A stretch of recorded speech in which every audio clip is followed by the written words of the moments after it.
नमस्कार दोस्तों, कैसे हैं आप सब। उम्मीद करती हूँ कि आप सभी स्वस्थ होंगे और यही कामना करती हूँ कि आप हमेशा स्वस्थ रहें। तो आज हम बात करेंगे पंचायती राज के बारे में और इससे रिलेटेड जितने भी क्वेश्चन आते हैं एग्ज़ाम में उससे हम संबंधित बात करेंगे। तो सबसे पहले हम जानते हैं कि पंचायती शब्द जो है, पंचायत शब्द जो है वो आया कहाँ से है। तो पंचायत शब्द जो है ये संस्कृत भाषा से आया है, पंचायतन से, जिसका अर्थ होता है 5 व्यक्तियों का समूह। और महात्मा गांधी ने भी पंचायत का शाब्दिक अर्थ बताया है, गांव के लोगों द्वारा चुने हुए 5 व्यक्तियों की सभा। पंचायती राज जो है दिवस प्रति वर्ष 24 अप्रैल को मनाया जाता है और ये दिवस 2010 के बाद से हर साल मनाया जा रहा है। अब बात करते हैं पंचायती राज के बारे में कि पंचायती राज का क्या अर्थ है। वो तो था पंचायत का अर्थ, अब पंचायती राज का अर्थ क्या है। तो भारत में जो पंचायती राज है उसका अर्थ है ग्रामीण स्थानीय स्वशासन पद्धति। ग्रामीण स्थानीय स्वशासन पद्धति मतलब जब हम किसी स्थान के लोगों को ही वहाँ पर शासन करने का अधिकार या शक्ति प्रदान करते हैं तो उसे हम क्या बोलते हैं, ग्रामीण स्थानीय स्वशासन। ठीक है। और ये भारत में जमीनी स्तर लोकतंत्र के निर्माण हेतु राज्य की विधानसभाओं द्वारा स्थापित किया जाता है। तो आप सभी जानते हैं कि जो हमारी पंचायती राज व्यवस्था है वो त्रिस्तरीय प्रणाली है, यानी कि उसमें ग्राम पंचायत, मध्यवर्ती और जिला स्तर ये सारे आते हैं। ठीक है। तो हम बात करते हैं इसके कुछ महत्वपूर्ण प्रश्नों के बारे में जो कि एग्ज़ाम में देखने को मिलते हैं। तो सबसे पहले हम बात करते हैं कि भारत में पंचायती राज का उद्भव जो कहाँ से हुआ था, यानी कि सबसे पहले किस राज्य ने पंचायती राज को अपनाया था। तो ये राजस्थान के नागौर में सबसे पहले इसका उद्भव हुआ 2 अक्टूबर 1959 को। ठीक है। और वहाँ पे जो इसका उद्घाटन किया गया था ये प्रधानमंत्री पंडित जवाहरलाल नेहरू द्वारा किया गया था। अब भारत में दूसरा राज्य कौन था जिसने कि पंचायती राज को अपनाया था, तो वो था आंध्र प्रदेश। राजस्थान के बाद आंध्र प्रदेश ने पंचायती राज व्यवस्था को अपनाया था। अब एक ऐसा भी राज्य है जहाँ पर द्विस्तरीय यानी कि 2 ही स्तर हैं पंचायत के, तो वो है तमिलनाडु। प्रश्न आता है कि तमिलनाडु में पंचायती राज में कौन सी पद्धति अपनाई गई है, तो इसका आंसर होगा द्विस्तरीय। वहाँ पर 2 ही स्तर हैं, जिला स्तर और ग्राम स्तर। और राजस्थान में 3 स्तर हैं, जिला स्तर, ब्लॉक स्तर और ग्राम स्तर। अब 2 स्तरीय तो अपना ली तमिलनाडु ने, 3 स्तरीय होगी हमारे राजस्थान में। अब 4 स्तरीय पद्धति जो है पंचायती राज की वो किसने अपनाई है, तो वो अपनाई है हमारी पश्चिमी बंगाल ने। 4 स्तरीय पंचायती राज की पद्धति अपनाई है पश्चिमी बंगाल ने। अब बात करते हैं कि पंचायती राज को कौन से संवैधानिक संशोधन से लिया गया है। तो 73वां संवैधानिक संशोधन था, उसमें पंचायती राज को दिया गया है। और ये भारतीय संविधान के जो राज्य नीति निर्देशक सिद्धांत है उनके अनुच्छेद 40 में ये प्रावधान है कि सरकार ग्राम पंचायतों के लिए खुद को स्थापित करना और प्रभावी ढंग से काम करना आसान बनाए और इन समस्याओं को हल करने के लिए ही स्थानीय स्वशासन को बढ़ाने के लिए भारत की केंद्र सरकार ने 1992 में 73वें संशोधन अधिनियम पास किया था, जिसमें दोनों सदनों ने कानून को मंजूरी दी और 24 अप्रैल 1993 को ये लागू हो गया था। आगे बात करते हैं कि सबसे पहले किस समिति द्वारा लोकतांत्रिक विकेंद्रीकरण की सिफारिश की गई? तो ये की गई थी बलवंत राय मेहता समिति के द्वारा 1957 में। और बलवंत राय मेहता समिति जो है, इन्हीं को ही पंचायती राज का शिल्पी भी कहा जाता है। बलवंत राय समिति द्वारा 3 स्तरीय पंचायती राज की पद्धति स्थापित की थी। वो थी ग्राम पंचायत, ब्लॉक स्तर तथा जिला स्तर। तो ग्राम पंचायत की स्थापना किस तरह होती है? आप सभी देखते हैं कि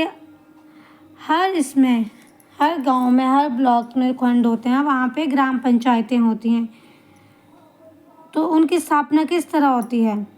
तो उनकी स्थापना होती है प्रत्यक्ष मतदान प्रणाली के द्वारा। ग्रामीण क्षेत्रों में ग्राम पंचायत लोकतांत्रिक सरकार का पहला स्तर है और ग्राम पंचायत ग्राम सभा के प्रति जवाबदेही होती है, क्योंकि ग्राम सभा के लोग ही उसे चुनते हैं। तो आपने देखा ही होगा कि आपकी ग्राम पंचायत में कौन कौन से होते हैं। सरपंच होते हैं, वार्ड होते हैं, सचिव होते हैं, प्रधान होते हैं। तो ये वहाँ के मेंबर्स होते हैं। ग्राम सभा का गठन कैसे होता है? हर पंचायत में 1 अप्रैल से 31 मार्च के वित्तीय वर्ष के बीच ग्राम सभा की बैठक साल में 4 बार होती है और हर 3 महीने के बाद 1 बार ग्राम सभा लगती है। तो ग्राम सभा एक पंचायत के क्षेत्र में रहने वाले सभी वयस्कों की सभा होती है। उसमें एक गांव या एक से ज़्यादा गांव भी हो सकते हैं। कोई भी व्यक्ति जिसकी उम्र 18 वर्ष या उससे ज़्यादा हो, जिसे वोट देने का अधिकार प्राप्त हो और जिसका नाम गांव के मतदाता सूची में शामिल हो, वह ग्राम सभा का सदस्य होता है। और ग्राम सभा 1 साल में 4 बार होती है, हर 3 महीने के बाद। ठीक है। आगे प्रश्न है, पंचायत समिति और जिला परिषद का गठन कैसे होता है? तो इसका गठन जो है वो अप्रत्यक्ष रूप से होता है। पंचायत समिति क्या काम करती है? ये पंचायती राज व्यवस्था की मध्य स्तर की संस्था है जो ग्राम पंचायत और जिला पंचायत के बीच कार्य करती है, यानी कि उन दोनों के बीच ये मीडिएटर का काम करती है। प्रत्येक विकास खंड में पंचायत समिति का गठन किया जाता है। अगर हम इसका स्ट्रक्चर की बात करें तो इसमें एक सरपंच होता है, एक मेंबर ऑफ जिला परिषद होता है, एमएलए होते हैं, एमपी होते हैं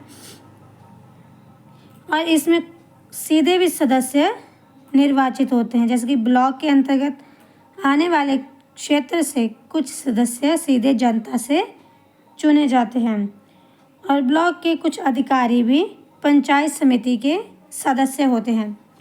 और पंचायत समिति को जनपद पंचायत के नाम से भी जाना जाता है। आगे प्रश्न है, जिला परिषद का अध्यक्ष कौन होता है? तो जिला परिषद का अध्यक्ष जिला अधिकारी होता है। तो जिला परिषद जो है वो सबसे पंचायती राज का सबसे ऊपरी स्तर है जो जिले के विकास और प्रशासन के लिए जिम्मेदार होता है। इसमें निर्वाचित सदस्य, पदेन सदस्य और स्थायी समितियां होती हैं जो मिलकर जिले के विकास कार्यों की योजना बनाती हैं और उन्हें लागू करते हैं। जिला परिषद का कार्य क्या होता है? विकास योजनाएं बनाना, सार्वजनिक सेवाओं का प्रबंधन करना, अन्य सरकारी विभागों के साथ समन्वय करना, बजट बनाना, प्रस्तावों को सूचीबद्ध करना। तो ये काम होते हैं हमारे जिला परिषद के। अगला प्रश्न है, अशोक मेहता समिति का गठन किया गया था। तो अशोक मेहता समिति का गठन हुआ था दिसंबर 1977 में। इन्होंने त्रिस्तरीय पंचायती राज पद्धति को द्विस्तरीय पद्धति में बदलने की सिफारिश की थी और पंचायती चुनाव में सभी स्तरों पर राजनीतिक पार्टियों की आधिकारिक भागीदारी की सिफारिश भी अशोक मेहता समिति द्वारा की गई थी। पंचायती राज संस्थाओं के मामलों की देखरेख के लिए भी राज्य मंत्री में एक मंत्री की नियुक्ति की सिफारिश भी अशोक मेहता समिति में की गई थी। आगे बात करते हैं जीवीके राव समिति का गठन किस वर्ष किया गया था। तो इस समिति का गठन 1985 में किया गया था और इन्होंने पंचायती राज को लेकर ये निष्कर्ष दिया था कि विकास प्रक्रिया दफ्तरशाही युक्त होकर पंचायती राज से विच्छेदित हो गई है। ठीक है, आगे प्रश्न है दांतवाला समिति 1978 किससे संबंधित थी। तो ये भी पंचायती राज से संबंधित थी, पर इसके बारे में ज़्यादा प्रश्न नहीं आता है, पर फिर भी आपको याद रखना है इस समिति के बारे में कि दांतवाला समिति आए तो वो पंचायती राज से संबंधित है। आगे है हनुमंतराव समिति रिपोर्ट 1984 किससे संबंधित थी। तो ये भी पंचायती राज से संबंधित थी। उसके आगे हम बात करते हैं LM सिंघवी समिति के बारे में। तो इस समिति का गठन जो था वो 1986 में हुआ था और 1986 में ही राजीव गांधी सरकार ने लोकतंत्र के विकास के लिए पंचायती राज संस्थाओं के पुनः उद्धार के लिए इस समिति का गठन किया था। तो LM सिंघवी जो है वो 1986 में आई और इसमें कहा गया कि पंचायती राज्यों में राज संस्थाओं में क्या होना चाहिए, पुनरुद्धार होना चाहिए उनमें, यानी कि उनको ज़्यादा इसमें परिवर्तन करके एक अच्छे स्तर पे बनाना चाहिए। इसके बारे में ये विचार किया गया था और ये किया गया था राजीव गांधी सरकार ने।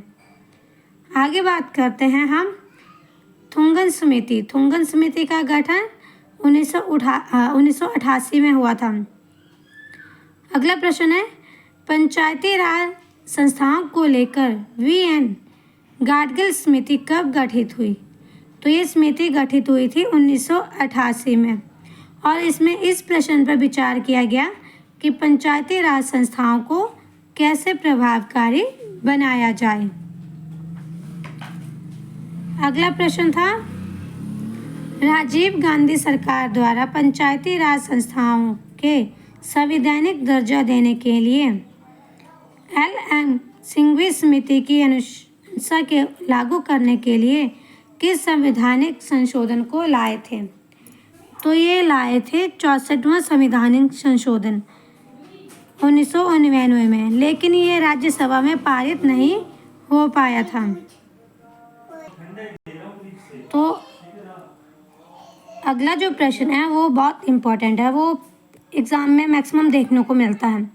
तो किस प्रधानमंत्री के कार्यकाल में पंचायती राज को संवैधानिक दर्जा प्राप्त हुआ था।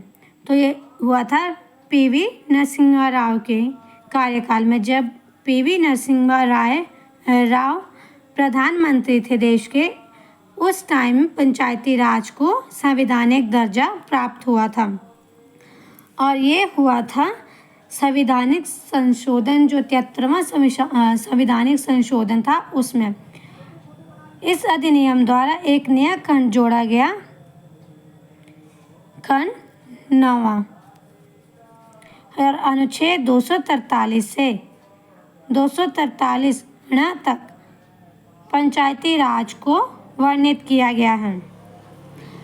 73वें संवैधानिक संशोधन द्वारा 29 विषय पंचायतों में जोड़े गए हैं। पंचायतों के चुनावों की जिम्मेदारी राज्य निर्वाचन आयोग को दी गई है। राज्यपाल प्रत्येक वर्ष के पश्चात पंचायतों की वित्तीय स्थिति की समीक्षा के लिए वित्त आयोग का गठन करता है, जिसे पैसा PESA the provision of the panchayat extension to scheduled area, इसमें वो वित्त आयोग का गठन करता है। तो आगे बात करें कि पंचायतों के लिए जो ग्राम सभा का प्रावधान किया गया है वो संविधान के किस अनुच्छेद में किया गया है? तो वो संविधान के 243 ए के अनुच्छेद में किया गया है। और पंचायतों का गठन का वर्णन जो है वो 243 सी में किया गया है। अब बात करते हैं कि किस समिति द्वारा पंचायतों को संवैधानिक दर्जा देने की अनुशंसा की गई थी? तो वो की गई थी एल.एम. सिंघवी समिति के द्वारा। और मैंने पहले ऊपर बताया कि एल.एम. सिंघवी समिति जो है इसका गठन 1986 में राजीव गांधी की सरकार ने किया था, जिसमें ये कहा गया था कि लोकतंत्र के विकास के लिए पंचायती राज संस्थाओं के पुनरुद्धार की बात की गई थी। अगला प्रश्न है 74वां संवैधानिक संशोधन अधिनियम किससे संबंधित है? तो ये है नगर निगम से संबंधित। तो हमारा लास्ट प्रश्न है किस संवैधानिक संशोधन द्वारा नगरीय स्थानीय शासन को संवैधानिक दर्जा दिया गया था? तो वो दिया गया था 74वां जो संवैधानिक संशोधन अधिनियम हुआ था उसमें। आगे बात करते हैं भारत में स्थानीय स्वशासन का पिता किसे कहा जाता है? तो लॉर्ड रिपन को। और इस क्वेश्चन को बिल्कुल अपने माइंड में सेट कर लो, ये क्वेश्चन मैक्सिमम आपको देखने को मिलेगा कि स्वशासन का पिता भारत में किसे कहा जाता है? स्थानीय स्वशासन का पिता लॉर्ड रिपन को। आगे बात करते हैं संविधान के किस अनुच्छेद में नगर पालिकाओं के गठन का प्रावधान किया गया है? तो ये किया गया है अनुच्छेद 243 क्यू में। लास्ट प्रश्न है हमारा 74वां संविधान संशोधन द्वारा नगर पालिका की कार्यकारी विषय सूची में कितने विषय जोड़े गए हैं? तो ये जोड़े गए हैं 18 विषय। आप सभी जानते हैं कि पंचायत का कार्यकाल जो है वो 5 वर्ष तक निर्धारित किया गया है।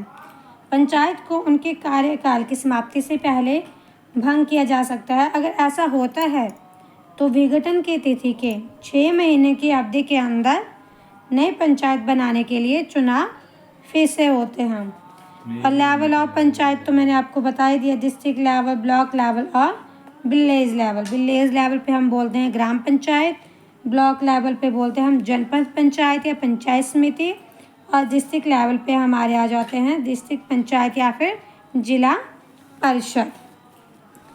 ग्राम पंचायत के स्ट्रक्चर की बात करें हम तो इसमें क्या होता है, एक या एक से ज़्यादा हमारे गांव होते हैं, उसमें ग्राम सभा होती है, सरपंच होता है, वार्ड मेंबर होते हैं और सेक्रेटरी होता है। और ये काम क्या करवाते हैं हमारे ग्राम पंचायत लेवल पर? तो जैसे नाले की व्यवस्था करना, मंदिर की, पानी की व्यवस्था, सड़क की व्यवस्था या किसी आयोजन की व्यवस्था। और ये देखते हैं कि गांव के विकास के लिए कौन कौन सी योजनाएं हैं जो लागू करनी है। ये देखना कि जो योजनाएं चल रही हैं उन पे कार्य ठीक से हो रहा है या नहीं हो रहा है। ग्राम पंचायत के सालाना बजट पर विचार करना, गरीबी हटाने और सरकारी कार्यक्रमों का फ़ायदा किन लोगों को मिले ये तय करना। गांव के इलाके की ज़मीन, पानी, जंगल के नियमों के अनुसार देखरेख करना, स्थानीय कर लगाना और इकट्ठा करना, गांव के लोगों को रोजगार देने संबंधी सरकारी योजनाएं लागू करना, केंद्र व राज्य की योजनाएं लागू करना। तो ये थी ग्राम पंचायत के कार्य। ठीक है, आगे बात करते हैं हम ग्राम सभा। तो ग्राम सभा के मेंबर जैसे कि एज मेंबर जिसकी कि 18 साल की एज है वो ग्राम सभा का मेंबर बन सकता है। जो ग्राम की मतदाता सूची में जिसका नाम हो वो ग्राम सभा का मेंबर बन सकता है और जिसको वोट देने का हक है वो ग्राम सभा का मेंबर बन सकता है।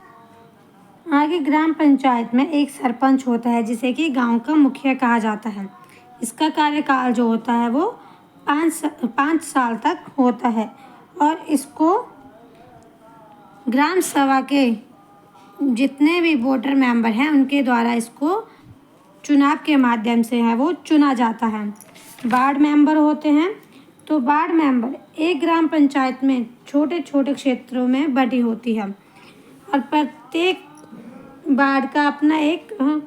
वार्ड जो है वो अपना एक प्रतिनिधित्व चुनता है, जिसे कि वार्ड पंच कहते हैं। अब एक पंचायत है जिसमें एक से ज़्यादा गांव हो सकते हैं, तो एक ही जो मुखिया होगा वही नहीं पूरे गांव को देख सकता है या एक से ज़्यादा लोगों को देख सकता है, उनकी समस्याओं को अकेला नहीं देख सकता है जाके। तो वो क्या करता है, गांव के जो है वो छोटे छोटे क्षेत्रों में पार्ट बना देता है और उसका एक मुखिया बना देता है कि ये जो वार्ड बना इसका मुखिया ये है, और वो भी है या तो फिर सर्वसहमति से बन जाते हैं वार्ड पंच, या फिर उनके भी जो हैं वो चुनाव होते हैं, चुनावों के माध्यम से उनको चुना जाता है।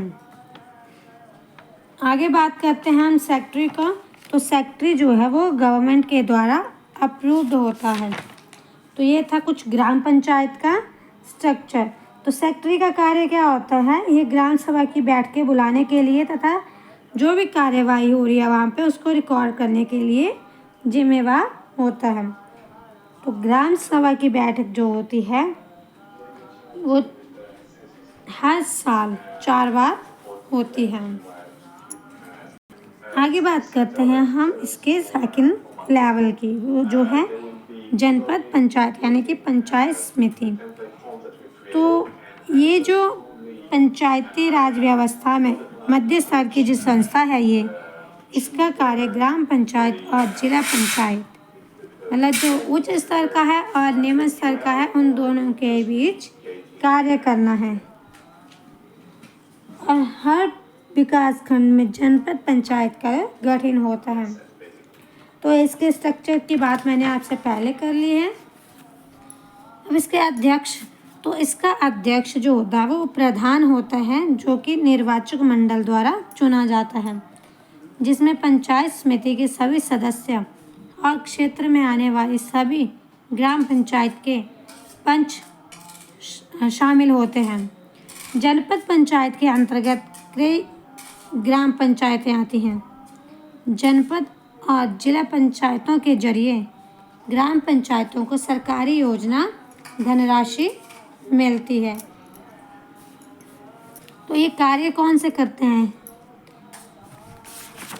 पंचायत समिति के जो कार्य हैं वो हैं सड़कों का विकास व मरम्मत, पेयजल की व्यवस्था, कुटीर उद्योगों को बढ़ावा देते हैं ये, कृषि, भूमि सुधार, वाटर शेड आदि का विकास करते हैं, ग्रामीण क्षेत्रों में स्वरोजगार योजनाओं को बढ़ावा देते हैं, पशुओं एवं मत्स्य कार्यों को बढ़ावा देते हैं, महिला एवं शिशु कल्याण के लिए कार्य करते हैं।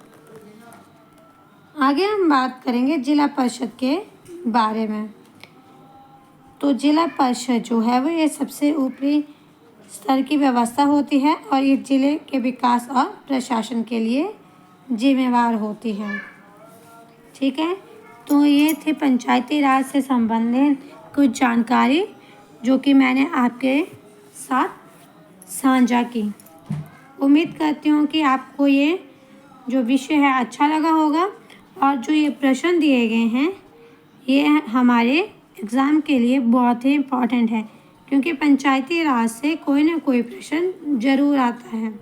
तो इन सभी प्रश्नों को ध्यान से पढ़ना, देखना, अपने एग्ज़ाम के लिए 1 या 2 नंबर ज़रूर पक्के करना। धन्यवाद, मिलते हैं नेक्स्ट वीडियो में। इसी तरह मेरे इस यूट्यूब चैनल पे बने रहना।